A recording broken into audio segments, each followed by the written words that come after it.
নিৰ্মাণ হৈ থকা ধৰ্মগুৰুৰ এখন মাজাৰ ভাঙি পেলোৱাৰ ভাবুকি গাঁও প্ৰধান নামৰ এটা হোৱাটছআপ গ্ৰুপৰ মেছেজৰ জৰিয়তে এই ভাবুকি ইলিয়াছ নামৰ এজন যুৱকৰ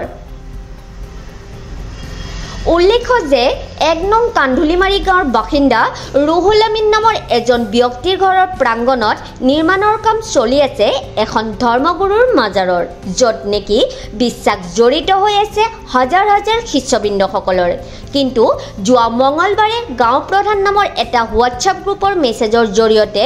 ইলিয়াছ নামৰ এজন যুৱকে সেই নিৰ্মাণ হৈ থকা মাজাৰখন ভাঙি মাটিৰ লগত মিহলাই দিয়া হ'ব বুলি ভাবুকি প্ৰদান কৰাৰ লগতে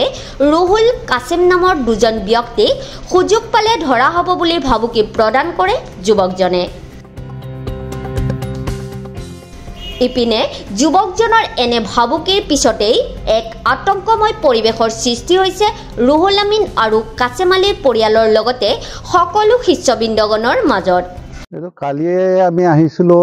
আমাৰ গুৰুৰ নামগুণ গাইছিলো ইয়াত অনুষ্ঠান এটা আছিল মাজাৰৰ লগৰ ঘৰতেই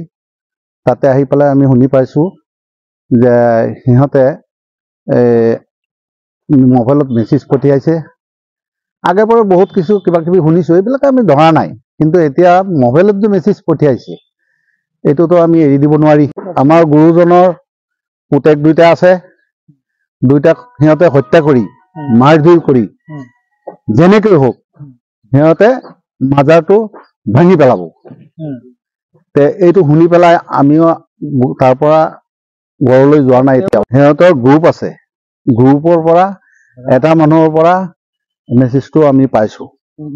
যেনেকৈ হোক আমি পাইছো আমাৰ ইয়াত আহিল আহাৰ পিছতে আমি গম পালো আমি সমাজৰ কাম কি কৰিব লাগে এই অনুষ্ঠানত মানুহ আহি ভাল হৈ আছে মানুহ মানে শিক্ষা দীক্ষা পাই আছে আল্লাহ ভগৱানৰ নাম গুণ আমি ইয়াত গাওঁ আৰু বাকী একো নাজানো আমি সিহঁতে মানে মিথ্যা প্ৰবঞ্চনা কৰি পেলাই ভাবুকি দিছে মাজাৰ ভাঙিব সিহঁতে গ্ৰুপ ইফালে ইফালে জাননী টাননি কৰি গ্ৰুপ ডাঙৰ কৰি আছে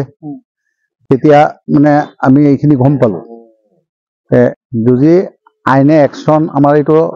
ল'বই লাগিব পূৰ্বে আগে পৰা আমি বহুত শুনিলেও আমি ইমানখিনি হেৰি কৰা নাই অমুকৰ মুখত শুনিছো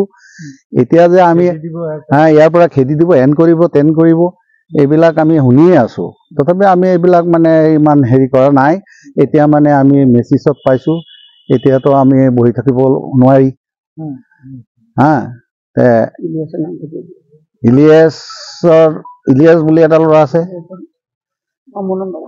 বুলি এটা ল'ৰা আছে সেইটো আছে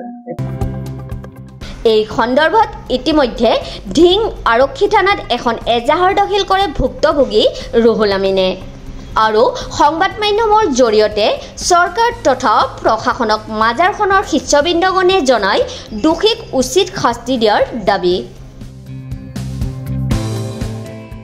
news desk report prime 24 India